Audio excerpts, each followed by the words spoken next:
அறிவார்ந்த தமிழ் சமூகத்துக்கு என் பணிவான வணக்கங்கள்.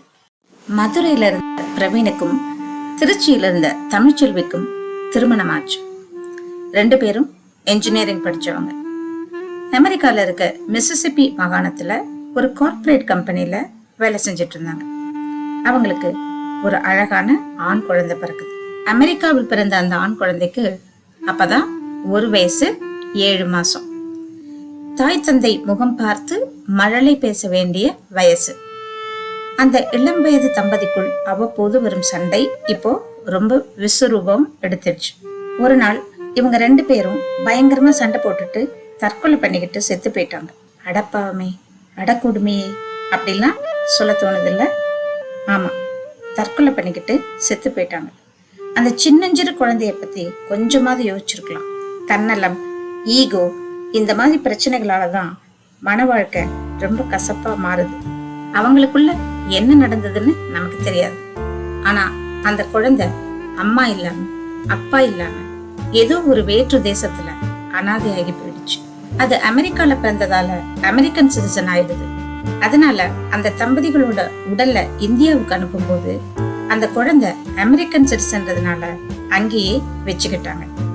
அமெரிக்க சட்டப்படி இந்த மாதிரி கேஸ்ல குழந்தைங்களோட ரத்த சம்பந்தமான உறவுகள் இல்லாட்டா சைல்ட் ப்ரொடெக்ஷன் சர்வீசஸ் அப்படின்ற அரசாங்க அமைப்பு அந்த குழந்தைய தன்னோட கஸ்டடிக்குள்ள கொண்டு வந்துடும். இறந்து போன தம்பதி வசிச்ச வீட்டுக்கு பக்கத்து வீட்டுல இருந்தவங்க அந்த குழந்தைய நாங்க பாத்துக்கிறோம்னு சொன்னதால டெம்பரரியா பவர் ஆஃப் அட்டார்னி அவங்களுக்கு கொடுக்கப்பட்டது. இதுக்கு நடுவுல இன்னொரு ஃபேமிலியும் அந்த குழந்தைய தற்காலிகமா தங்கள் பாதுகாப்புல வச்சு வளர்க்க அனுமதி கேட்டதால அவங்க கிட்ட வந்து சேர்ந்தான் அந்த குட்டி பையன். அவன் பேரு விஸ்ருத். இப்படி ரத்த சம்பந்தமே இல்லாத யார்கிட்டயோ ஒருவர் மாற்றி ஒருவரா மாறிக்கிட்டே இருந்தது குழந்தை.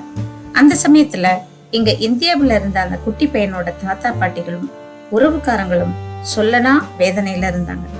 ஒரு பக்கம் மகனையோ மகளையோ பறி கொடுத்த துயரம், இன்னொரு பக்கம் அவங்க வீட்டு குழந்தை எங்கேயோ ஒரு தேசத்துல அனாதையாய். ஆனா இறந்து போன தமிழ்ச்செல்விக்கு ஒரு தங்கை இருந்தாங்க.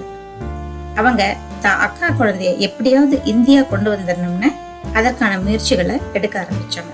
பாஸ்போர்ட் கூட கையில இல்லை, விசா வேற வாங்கணும், அந்த குழந்தைய எப்படியாவது மீட்கணும். அதற்கான சட்ட போராட்டத்தை முன்னெடுக்க ஆரம்பிச்சாங்க. தமிழக இந்திய அரசுகள் கிட்ட முறையிட்டாங்க. அவருக்கு அவசரமா டெம்பரரியா ஒரு பாஸ்போர்ட்டும் விசாவும் ஏற்பாடு செய்யப்பட்டது. அமெரிக்கா போய் குழந்தைய கூட்டிக்கிட்டு வந்துடலான்னு நினைச்சு போனவங்களுக்கு அங்க பெரிய அதிர்ச்சி காத்திருந்துச்சு. அவங்க கிட்ட குழந்தைய ஒப்படைக்க மறுத்துட்டாங்க அந்த போஸ்ட் பேரண்ட்ஸ். தான் அக்கா குழந்தைய எப்படியாவது மீட்கணும்னு இந்த பிரச்சனைய அங்க இருக்க லோக்கல் கோர்ட்டுக்கு கொண்டு போனாங்க.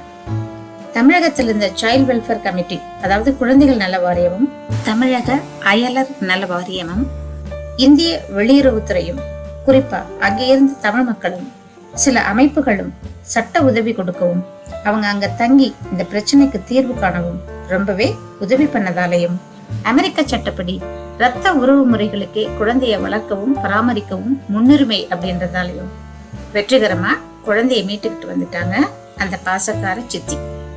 தாய் தந்தைய இழந்து நிக்கிற அந்த குட்டி பையனுக்கு சித்தியும் உறவு முறைகளும் நிச்சயமா பெரிய சப்போர்ட்டா இருக்க போறாங்க அப்படின்றதுல எந்த சந்தேகமும் இல்லை. நாமளும் அந்த குழந்தை ஆரோக்கியமா வளர்ந்து சிறப்பான எதிர்காலம் அமைய மனசார வாழ்த்துவோமே. இந்த உலகம் இன்றும் நிலைத்திருப்பதற்கு நல்ல மனசு இருக்க நிறைய பேர் இருக்கிறதா காரணமாவே இருக்க முடியும். நன்றி. அடுத்த வீடியோல பார்க்கலாம்.